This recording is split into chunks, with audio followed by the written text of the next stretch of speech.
I was in the middle of reviewing quarterly projections when my phone buzzed with a voicemail from Dad. His voice was cold. Domingo, after discussing things with the family, we think it is best you do not bother coming to Sunday dinner anymore. We are cutting ties. Adam will handle everything at the business moving forward. My hands trembled as I set the phone down. 15 years of sacrifice erased in 20 seconds. I simply texted back, "Understood." Little did they know what I would do next. Hey everyone, before I continue, where are you watching from today? Hit that like button and subscribe if you have ever had to stand up to family who took you for granted. Trust me, you will want to see how I turned this betrayal into the wake-up call my family never expected. I grew up in Prescott, Arizona, where my father Frank started Hernandez Construction when I was just 7 years old. Our family business began with just a pickup truck, some basic tools, and my father's determination. Mom Diana handled the books while Dad and his two employees handled the actual building work. Even as a kid, I noticed how differently my parents treated me and my brother Adam. Adam was 3 years older and could do no wrong in their eyes. When he broke the neighbor's window playing baseball, Dad laughed it off as boys being boys. When I accidentally scratched his truck while helping wash it, I lost my allowance for a month. This pattern continued throughout our childhood. Adam got a car for his 16th birthday. I got the promise that I could use Mom's old sedan sometimes when I turned 16. Despite the obvious favoritism, I loved our family and wanted to contribute to the business. While Adam was out partying during high school, I started working weekends at 14, sweeping the workshop and organizing tools. By 16, I was helping with basic carpentry. By 18, I was balancing community college classes with 20 hours a week at Hernandez Construction. I majored in business administration, thinking it would help our family company grow. Every paper, every project I did in college, I designed around improving our business. Meanwhile, Adam dropped out of 3 different colleges each time, returning home to a warm welcome and a job waiting for him at the company. After graduating with honors, I pitched my father on letting me modernize our operations. He reluctantly agreed, probably just to humor me. Within 18 months, I had digitized our accounting system, created a professional website with portfolio photos, and established a customer relationship management system. Our profits increased by 30%.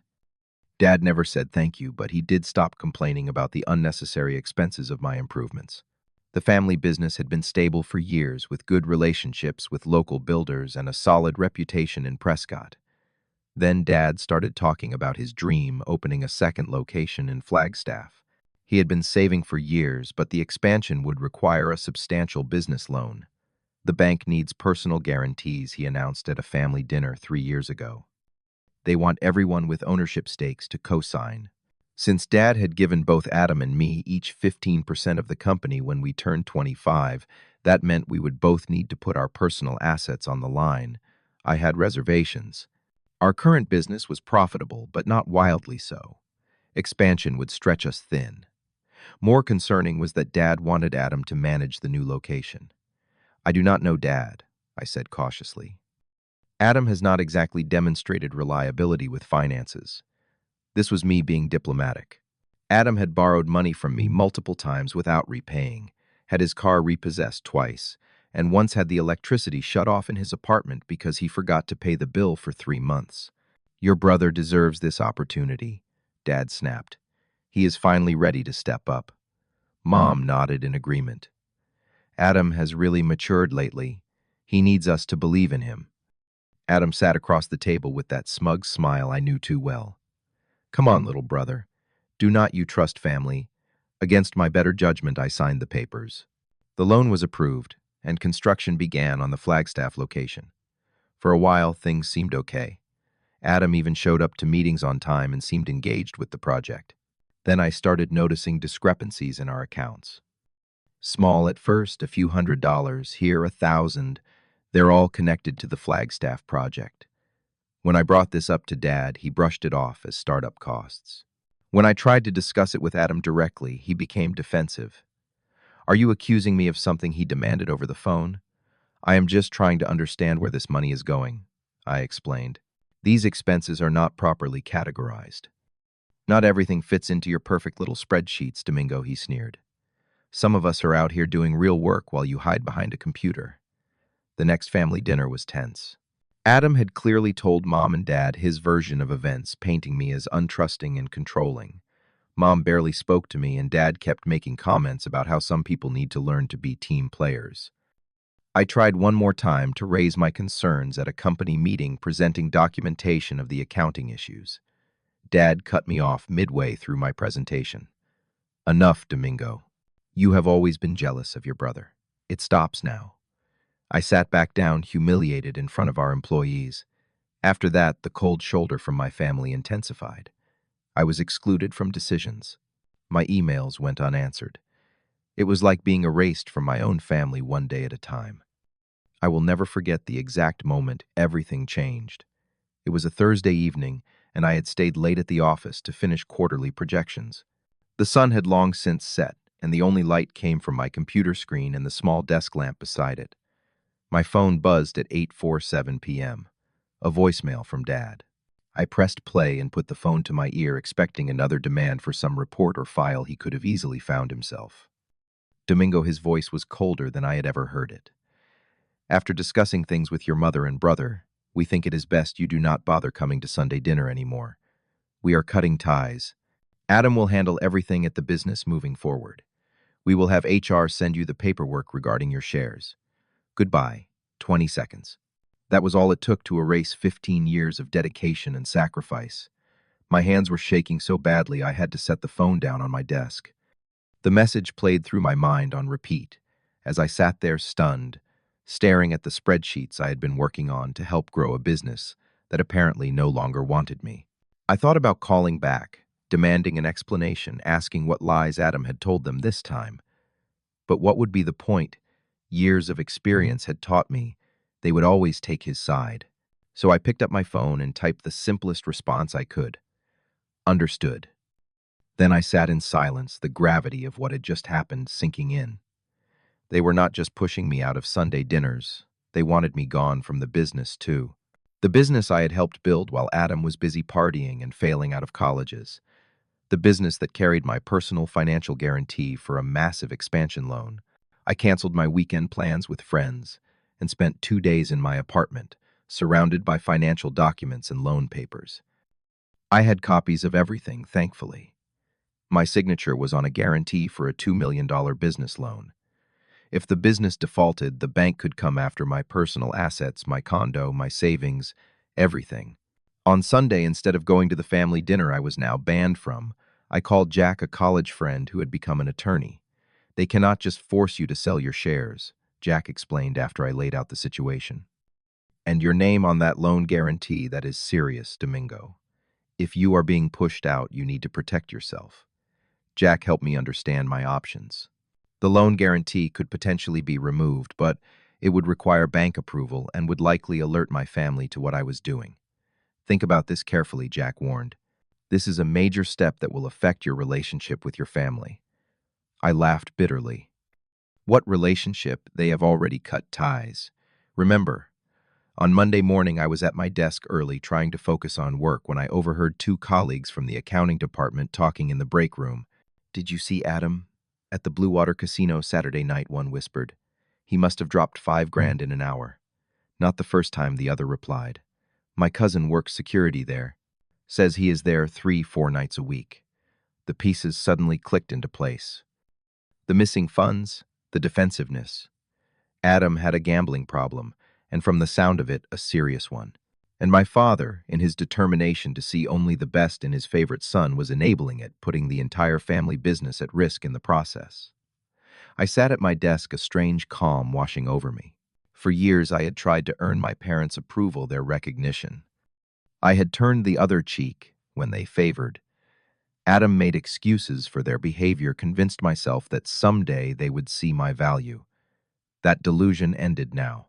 That afternoon, I took an early lunch break and drove straight to First Arizona Bank, where our business loan was held. I had met our loan officer, Sarah Williams, several times during the application process.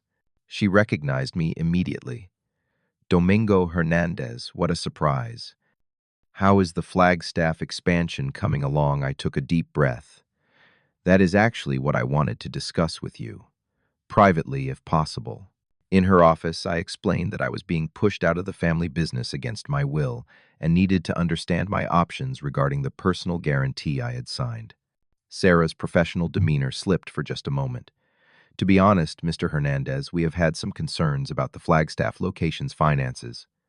There have been several late payments on supply accounts, and the last quarterly statement showed some troubling cash flow issues. She did not know the half of it. I decided to be straightforward. I have reason to believe my brother who manages that location may have a gambling problem. I am concerned about my financial liability. Sarah nodded gravely. I appreciate your candor. There is a process for removing a guarantor from a loan, but it requires reassessment of the business's financial standing, and all other parties would normally be notified. Is there any way to initiate this process discreetly? My family has already cut ties with me, but I worry they might take retaliatory action if they know I am removing my guarantee. Sarah considered this. I can start the internal review process confidentially. It typically takes 7 business days. But eventually the other guarantors would need to be informed. I filled out the paperwork, initiating the process to protect myself. As I drove back to the office, I felt both relief and sadness. This was really happening. I was severing the last tie to my family business, the place where I had spent my entire adult life. That evening, while picking up groceries at Harrison's Market, I literally bumped carts with my mother in the produce section. "Domingo," she said, her voice icy. "I am surprised to see you here. This is the closest grocery store to my apartment, Mom," I replied evenly. "I have been shopping here for 5 years," she sniffed disapprovingly. "Well, I suppose Prescott is still a small town. Your father told you we need space." "Yes, he left a voicemail, cutting ties completely." I corrected her, not asking for space. "You have always been so dramatic," she said, adjusting her purse strap. "Adam told us everything. How you have been undermining him, trying to sabotage the Flagstaff location because you are jealous." I wanted to laugh at the absurdity. I had been working 60-hour weeks trying to keep both locations afloat while Adam apparently gambled away company money. "Is that what Adam told you?" I asked quietly. "We are not discussing this here," she hissed, looking around to see if anyone was watching. "You have made your choices, Domingo." As she wheeled her cart away, I heard her pull out her phone. "Frank, you will never guess who I just ran into." The next few days brought a barrage of angry text messages from family members, including aunts and cousins, who had clearly heard a very different version of events. Most hurtful was one from my grandfather, who had always been kind to me. "Very disappointed in how you are treating your family, Domingo. Your father built this business for both his sons." Adam left a particularly threatening voicemail. "You think you can just walk away? There will be consequences, little brother. You signed those papers just like the rest of us." The most surprising contact came from Carlos Reyes, my father's business partner of 20 years, who owned 10% of the company. He asked to meet for coffee, saying only that he had concerns he wanted to discuss. I documented everything, every text, every voicemail, every encounter. I was not sure how it would all play out, but I knew I needed to protect myself. All I could do now was wait for the bank's process to complete. Exactly 7 business days after my meeting with Sarah Williams, my phone rang. It was her calling with news. "Mr. Hernandez, I wanted to let you know personally that our review is complete. Your request to remove your personal guarantee has been approved. The paperwork will be processed today." I felt a weight lift from my shoulders. "Thank you, Sarah. I really appreciate your help with this. There is something else you should know," she added, her voice more serious. "During our financial review, we flagged several concerning transactions from the Flagstaff location. We will be contacting the primary loan holders today to discuss these issues." So my father and Adam would soon discover both that I had removed my guarantee and that the bank had found financial irregularities. I thanked Sarah again and ended the call feeling a strange mix of relief and dread. Less than an hour later, Carlos Reyes texted, "Need to talk urgently. Lunar Diner, in 30 minutes." The Lunar Diner was a quiet place on the edge of town where business people often met to discuss matters away from prying ears. I arrived to find Carlos already seated in a booth at the back, looking anxious. "Thank you for coming," he said as I sat down. "Things are about to implode, and I thought you should know." "What things exactly?" I asked, though I had my suspicions. Carlos leaned forward, speaking quietly despite the empty diner. Your brother is in deep with some very bad people. Gambling debts, big ones. He has been taking money from the company for months, maybe longer. I know about the discrepancies, I admitted. I tried to bring them up, but no one would listen. It is worse than discrepancies, Domingo. He has been cooking the books, submitting fake invoices, skimming from supply orders. I only figured it out last week when a supplier called me directly about an unpaid bill Adam had told me was handled months ago. I processed this information, not entirely surprised, but still disturbed by the scale of it. Have you told my father Carlos ran a hand through his gray hair? I tried. He refuses to believe it.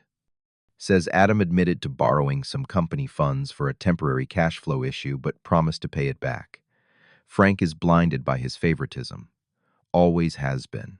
As we were talking, my phone started vibrating repeatedly. Text messages and missed calls, all from my family. I ignored them, focusing on Carlos. The bank called your father 20 minutes ago, Carlos explained. They are concerned about the financial irregularities and discovered you removed your guarantee. Frank is. Well, he is not taking it well. My phone buzzed again. A voicemail from Dad Domingo called me immediately. We need to talk about this bank situation. This is serious. The tone was completely different from his previous message cutting ties. Now he needed something from me. Soon after, my mother showed up at my apartment unannounced. I watched through the peephole as she knocked repeatedly, eventually leaving when I did not answer. I was done being at their beck, and call especially after being cast aside so easily. Later that evening, Carlos called with an update. The bank has put a hold on all funds for the Flagstaff expansion. They are requesting a full audit after finding evidence of what they called potentially fraudulent activity. Your father is in panic mode. I felt oddly calm. For years, I had tried to be the responsible son, the one who followed the rules and did things right.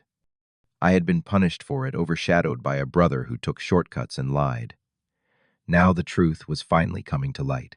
The next morning, I received an email from Sarah Williams requesting my presence at the bank at 2 p.m. for an urgent meeting regarding Hernandez construction. I arrived to find my father, mother, Adam, and Carlos already seated in a conference room with Sarah and her manager at the head of the table. The atmosphere was glacial. My father would not look at me. My mother's eyes were red from crying. Adam stared at the table, unusually subdued. Sarah began the meeting professionally. Thank you all for coming. As I explained on the phone to Mr. Process, you have an expeding in the MI. Frank Hernandez.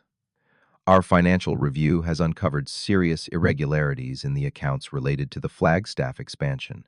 Furthermore, we have evidence of what appears to be systematic fund misappropriation. She laid out the details: fake vendor invoices, unauthorized cash withdrawals, doctored financial statements. With each revelation, my father seemed to physically shrink in his chair. Given these findings, Sarah continued, First Arizona Bank has made the decision to reject the remaining disbursements on the expansion loan. Furthermore, we are implementing immediate oversight measures on existing funds. But the construction is nearly complete, my father protested weakly. We have contractors to pay supplies already ordered. I understand this is difficult, Sarah replied. However, the bank has a responsibility to prevent potential fraud. Additionally, I should inform you that as of yesterday, Domingo Hernandez is no longer a guarantor on this loan. All eyes turned to me. Adam's gaze was venomous. My mother looked betrayed.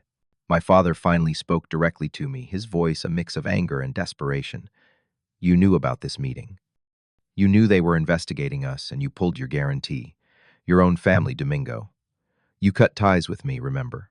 I replied calmly. You left a voicemail telling me not to bother coming around anymore. Adam would handle everything moving forward. Those were your exact words. That was different, my father spluttered. That was a family matter. No, I said firmly. You cannot have it both ways. You cannot push me out of the family and business, but expect me to keep my personal assets on the line for a loan that was being mismanaged. Adam suddenly slammed his hand on the table. This is all your fault. You were always trying to undermine me, make me look bad. Sarah cleared her throat. Mr. Adam Hernandez. The bank has evidence that you diverted at least $385,000 of company funds for personal use over the past 16 months. We have already referred this matter to the proper authorities. The meeting continued for another painful hour, with the bank outlining the severe restrictions they were imposing on the business accounts. My father would need to find additional guarantors or collateral to keep the loan from going into default, which seemed unlikely given the circumstances. As we all walked to the parking lot afterward, my father approached me. For the first time in my memory, he looked his age.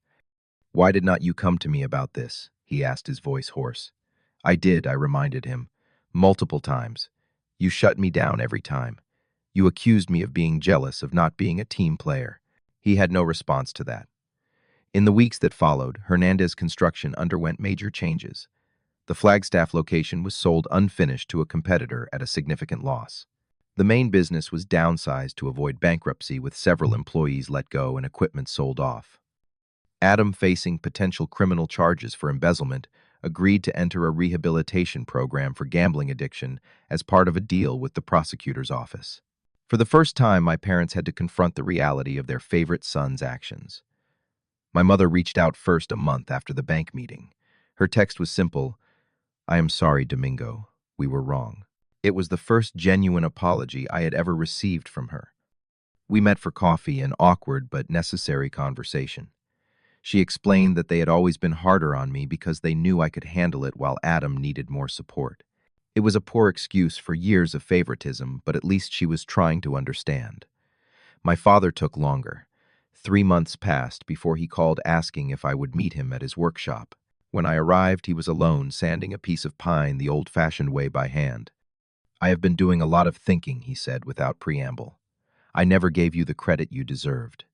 I favored Adam because he reminded me of myself at his age, reckless, impulsive. I thought I could save him from making my mistakes. Instead, I enabled him to make his own, much worse ones. It was not quite an apology, but for my proud father it was significant. I built this business for both my sons," he continued. "I know now that only one of you was worthy of it. But I expect you have your own plans now." He was right. With my business degree and experience, I had started my own small construction management company. I focused on ethical practices, transparent accounting, and treating employees fairly. I even hired 2 of the project managers my father had been forced to let go. Over the following year, my company steadily grew while my parents struggled to rebuild their much smaller business. Adam completed his rehabilitation program and began working a regular job at a hardware store, staying with our parents while he paid restitution for the funds he had taken. Our family relationship will never be what it once was, but we have found a new normal. Sunday dinners have resumed, though now they happen only once a month and include more honest conversations than ever before. My father still struggles to treat Adam and me equally, but he makes a visible effort. As for me, I have found peace in standing up for myself. The worst happened: I was rejected by my family, and I survived. I built something new, something that reflects my values.